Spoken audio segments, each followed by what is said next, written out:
Assalomu alaykum hammaga, mening kuzatuvchilarim. Qisqasi, biz bugun Afg'oniston haqida ishlaymiz. Mr. Quloq Shohruh Mirzo o'rtoqlari bilan hazillashishni yaxshi ko'rdi. Bu safar u o'rtoqlari nima desa ham o'zlarining gapini qaytarib turishni o'ylab topdi. Terrorchi ma'lumotlarda aytilyapti, sizga o'rtoqlardan birini Shohruh Mirzoga aytgan gapi beriladi. Chiqaruvchi ma'lumotda siz Shohruh Mirzoni nima deyishini qarshingizda. Mana terrorchi ma'lumotda input text deyapti. Bu agent emas.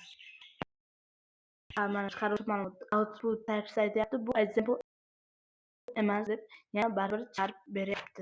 Demak, biz buni qanday ishlashni yo'l bor. Birorta bir o'zgartiruvchi chiqamiz.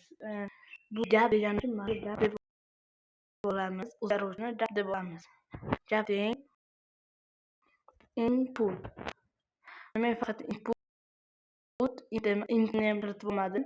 Ba'zi bizda string degan narsa bor, str yoziladi.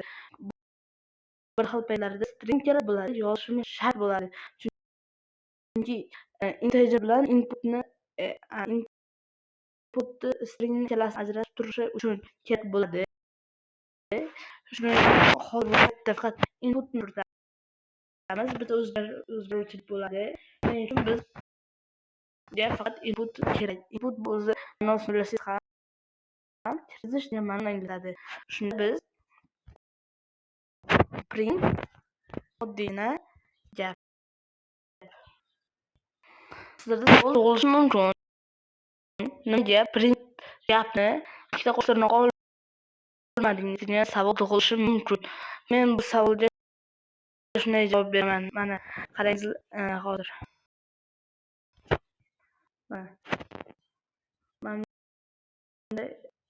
Mana qo'shtirnoq olishim deydi. Nima qilmadingiz degan savol tug'iladi. Chunki bu yerda keyin bizga bitta narsa bor, bitta dastur bor. Shunda desangiz mana chiqadi.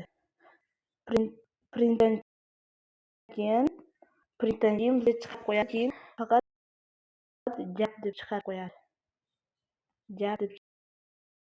Shunchaki gap deb chiqarib qo'yadi.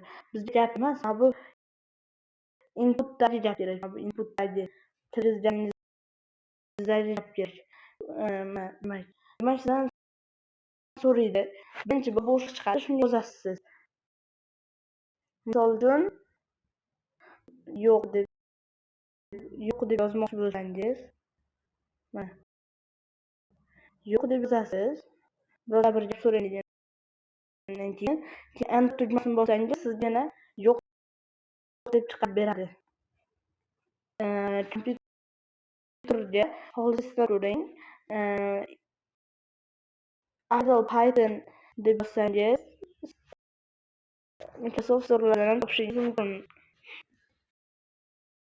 Xayr, salom bo'lingizlar. Bugungi o'tgan mavzuimiz string bo'ladi. Mana, xohlasangiz tekshirib ko'ramiz. Mana. Xayrlashish ertaga o'zi.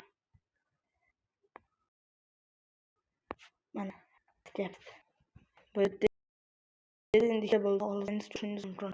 Xayr, salomat bo'lingizlar. Bugun o'ylagan narsalaringizni takrorlab yuringizlar. Xayr, hammaga sog' salomat. Yangi darslargacha uchrashish nasib bo'lsin.